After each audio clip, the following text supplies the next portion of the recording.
Bonjour à tous, ici Margot Morin. Bienvenue sur ma chaîne dédiée à tout ce qui touche à la maison, déco, organisation, astuces pratiques. Si vous aimez créer un espace qui vous ressemble et découvrir des conseils pour embellir votre intérieur, n'oubliez pas de vous abonner. Aujourd'hui, on va explorer ensemble un nouveau sujet pour transformer votre chez vous. Prêt? C'est parti. Bonjour à tous. Aujourd'hui, je vous propose de plonger dans l'univers fascinant du purin d'ortie. Dans cette vidéo, je vais vous montrer comment préparer cette solution naturelle, riche en nutriments, qui est un véritable allié pour votre jardin. Je vais vous expliquer étape par étape la recette, ainsi que les différentes façons de l'utiliser pour favoriser la croissance de vos plantes. Que vous soyez un jardinier débutant ou expérimenté, vous découvrirez des astuces pratiques pour tirer le meilleur parti de ce trésor de la nature. Alors, restez avec moi et découvrons ensemble le purin d'ortie. Utilise aussi bien dans le potager que dans le jardin d'ornement, le purin d'ortie offre de nombreux bienfaits aux plantes. Pour profiter de ses avantages, optez pour le DIY, Do It Yourself, faites-le vous-même. Découvrez les étapes requises pour fabriquer et utiliser un purin d'ortie. Plante envahissante et difficile à éliminer, l'ortie constitue un ingrédient parfait pour préparer du purin. Cette preparation s'utilise dans le jardin pour différentes raisons.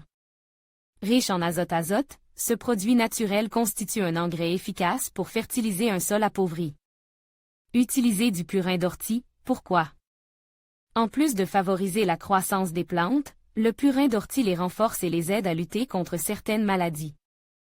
Notez que cette preparation présente aussi un caractère répulsif, parfait pour garder les pucerons et autres insectes indésirables à l'écart.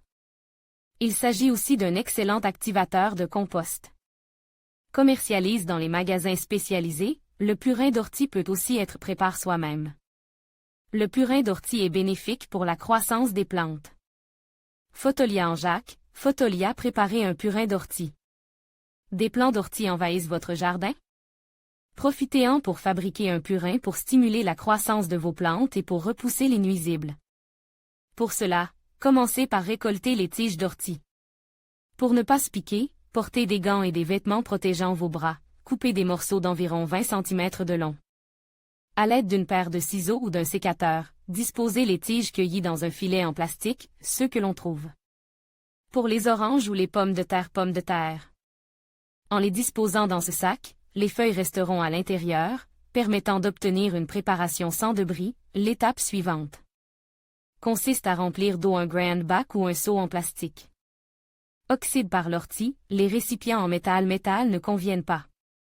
Utilisez de préférence de l'eau de pluie, trempez le filet contenant les tiges d'ortie, placez le récipient à l'ombre et laissez.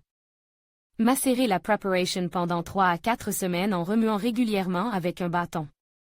Dégageant une odeur particulièrement forte, fabriquez votre purin d'ortie le plus loin possible de votre habitation. À noter que cette preparation se garde plusieurs mois, dans des flacons hermétiques. Épandre le purin d'ortie. Pour appliquer le purin d'ortie, utilisez un arrosoir ou un pulvérisateur. L'utilisation de cette mixture particulièrement concentrée requiert beaucoup d'attention. Selon l'objectif recherche, sa dilution peut être requise. Pour un usage comme engrais, aspergez les pieds des plantes avec un purin d'ortie pur. Pour une utilisation comme antiparasite ou pour une pulvérisation fertilisante sur les feuilles, diluez la mixture de 10% à 20%. À titre d'exemple, mélangez 1 litre de purin d'ortie dans 10 litres d'eau. Aspergez finement les feuilles avec ce mélange. Pour une utilisation comme activateur de compost, arrosez votre tas de compost avec une solution non diluée et non filtrée, favorisant la décomposition des déchets. En conclusion, le purin d'ortie est une solution naturelle et efficace pour nourrir vos plantes et renforcer leur résistance face aux maladies. En suivant cette recette simple et en respectant les étapes que nous avons partagées, vous pourrez profiter des bienfaits de cette préparation dans votre jardin. N'hésitez pas à expérimenter et à adapter la méthode selon vos besoins. Merci de nous avoir suivis, et à bientôt pour d'autres astuces de jardinage.